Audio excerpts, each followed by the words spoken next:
Hi, my name is Billy Burke. I'm a junior at the University of Connecticut and I study healthcare management. I'm currently spending my fall semester in Lund University in Sweden.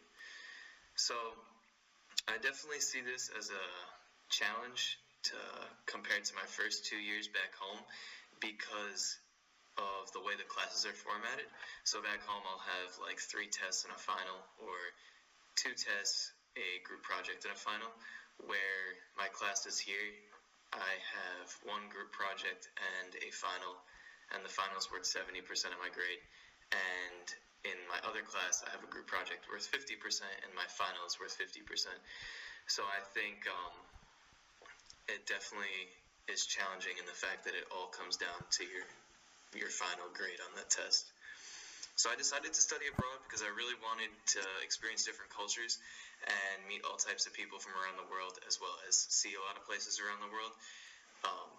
Lund University is really well known for its international students program, and I think they have about 3,000 every semester that are international students. And I've gotten to meet people from all over the world: Australia, Afghanistan, England, Canada. Really anywhere you could think of, I've probably met someone from there, which is amazing. So far, there have been a few issues with language barriers. Sweden, about 90% of its population speaks English as well as Swedish, but when I'm walking around the grocery store, everything's written in Swedish. There's nothing in English. When I'm in the kitchen, I live on a floor with all Swedish students, so when I'm in the kitchen, everyone's speaking Swedish, so I can't really understand that. So there definitely have been a few language barriers, or sometimes I'll be speaking in English and people will say, I don't know how to say it in English, but then most of the time they're able to just use Google and translate it or something like that. I think I've adjusted living to the Scandinavian region pretty well. The culture is a lot more refined. Everyone keeps to themselves, so until you go up to them and you introduce yourself, they might not introduce themselves to you, and that's just the average. There still are a lot of people who are very outgoing. They rely on bikes a lot more and not as much automobile traffic throughout the town, the roads, getting to class, getting to work, anything like that. Overall, it's not too much of an adjustment. It's a pretty similar experience. I would say the country's culture compared to the US is definitely different and interesting and really cool to experience. In class, they believe in equality across the board, so you don't call a professor with their last name. You would just say their first name. So you would say, "Hi, Rachel," instead of "Hi, Professor Waldo," or whatever it is. So that's very interesting. Definitely different. You dress up more for class. You have to wear, say, khakis and a nice shirt. You don't wear sweatpants or anything like that. So I would say between relationships, it's a lot less formal, and the relationships you have with people, no matter what age, are going to be more informal and friendly based instead of like a respect your elders type thing. Whereas the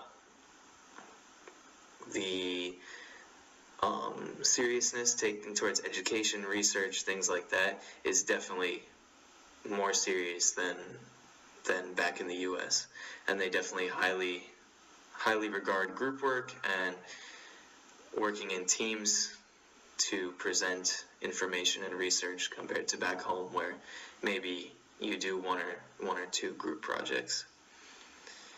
In terms of benefits I'll have from this experience, I think it's really opened my mind up to completely different cultures, and you think when you're back in the US, I know these different cultures, that's interesting, but then you get here and you're like, wait a second, you've never had a peanut butter and jelly sandwich? And they're like, no, that's only an American thing. That's so American of you to say. So there's definitely so many things that I'll take away of just learning to accept different people's way of life and benefiting from it and learning new things. I think it's amazing. What are some basic differences between UConn and your current educational experience? I would say some basic differences between UConn and the current educational experience. At UConn, I have it's more of a competitive atmosphere where you have 200 kids in your class, and these kids you're competing against to get whatever grade you can get above someone else. Whereas here, I think it's more teamwork based, more everyone's trying to help each other, which is pretty interesting because I'm not used to that, but it's a lot of groups and group work, teamwork, things like that, where compared to back home, it's more of, okay, get ready for this test because it's all on you, and it's not going to be a group effort. What have I done with my free time this semester? So I've definitely traveled around to different areas in the Scandinavian region, as well as Central Europe, to just get to experience their culture, just see the area. So I've gotten to see pretty much the whole southern area of Sweden, as well as Prague in the Czech Republic, and I'm going to Budapest next week in Hungary to be able to just see what's going on there.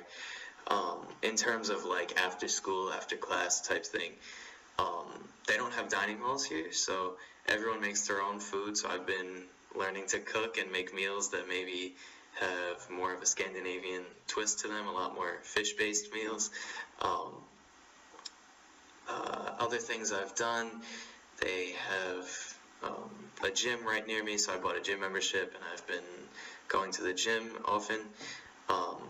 They have something called nations, so every student joins a nation. It's similar to a fraternity or sorority, except there's no pledging or rushing or anything like that. You just sign up, and they host events. So they have trivia nights, they have club nights, DJ nights, volleyball tournaments, pool parties, things like that to get the students involved. So I've been participating in that. I've got to meet a lot of cool Swedish people through that, and they're always interested to talk about different cultures and different experiences now that we're here. How has your environment affected your schedule and study skills? It's definitely different. I only meet like 3 times a week for classes. I'm not meeting,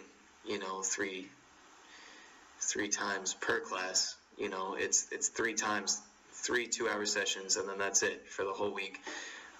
Where back home I'm probably used to like 8 or 9 hours of in-class work. So it's a lot more read the textbook, understand the textbook by yourself, and you can go to class and the class will try to help you understand the textbook better. But it's really a lot more individual based and personally taking the time to study. So it's been kind of interesting. It's a little bit harder because you're still adjusting to the area and you're trying to figure out where the library is, not just do I want to go.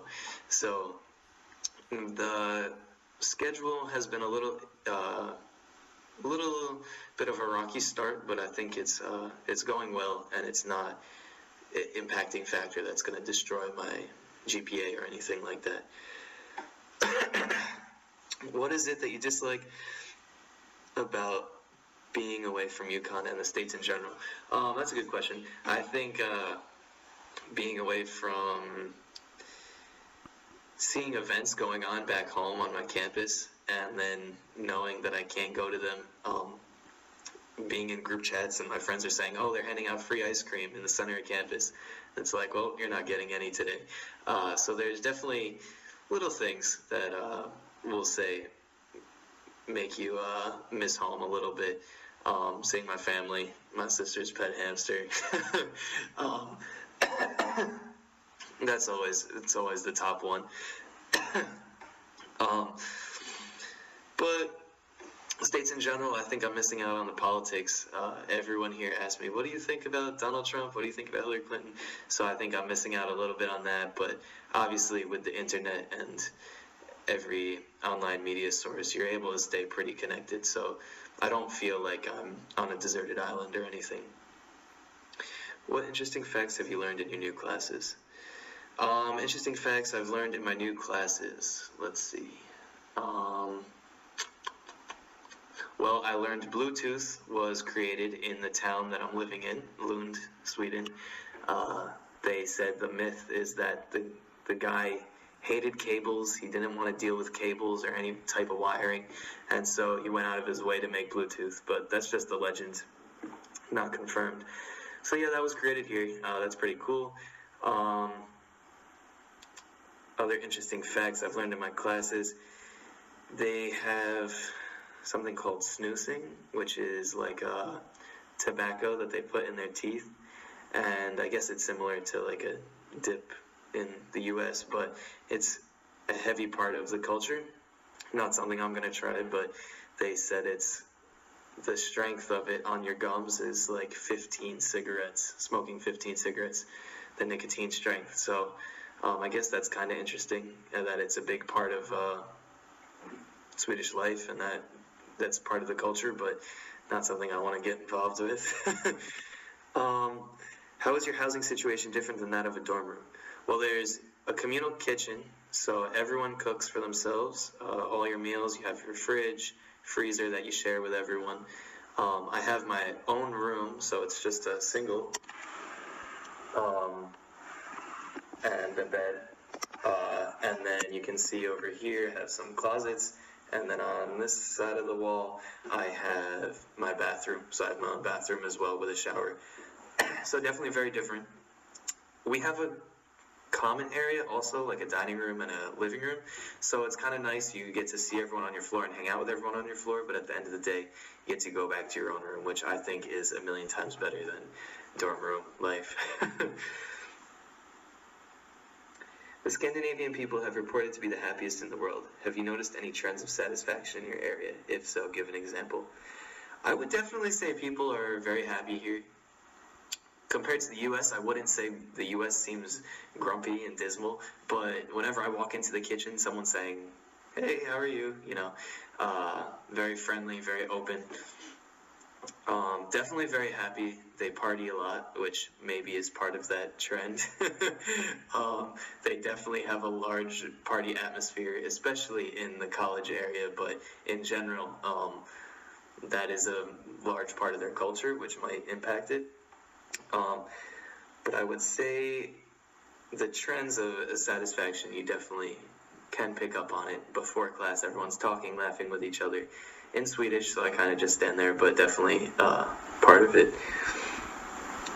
How has your view of the U.S. changed, if at all? My view of the U.S., well, I think when I come home, I'm going to be more open to just all different types of people. I mean, like, you're back home and you learn about the refugees and everything, and people say, oh, you know, taking in refugees is a bad thing.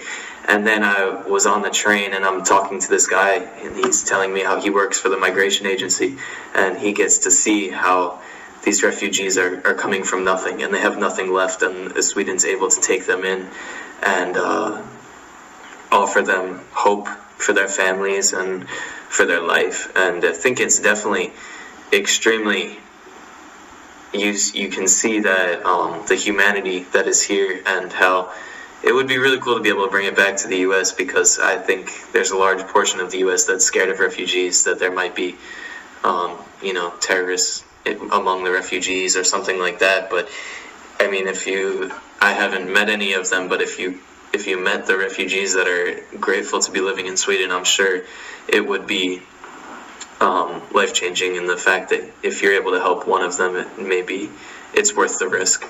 So I think being in the U.S., you see this foreign world of Europe and what's going on there, and terrorism, and then when you're living here, you see the foreign view of the U.S., how there's so much going on in Charlotte, and just in general with the police and the crimes and things like that. And you look at it almost in a foreign sense, because you're sitting here instead of over there, and it's definitely interesting, because you see it from the outsider perspective. So being over in Europe and seeing what we viewed as an outsider's perspective before I came here, it's good to be able to, when I go home, I'll be able to take almost a 360-degree view to some topics, which other people might still only be looking at it from the U.S. news and journalism compared to just an overall experience. Alright, well that's all the questions. Thank you, and I hope this helps with the study.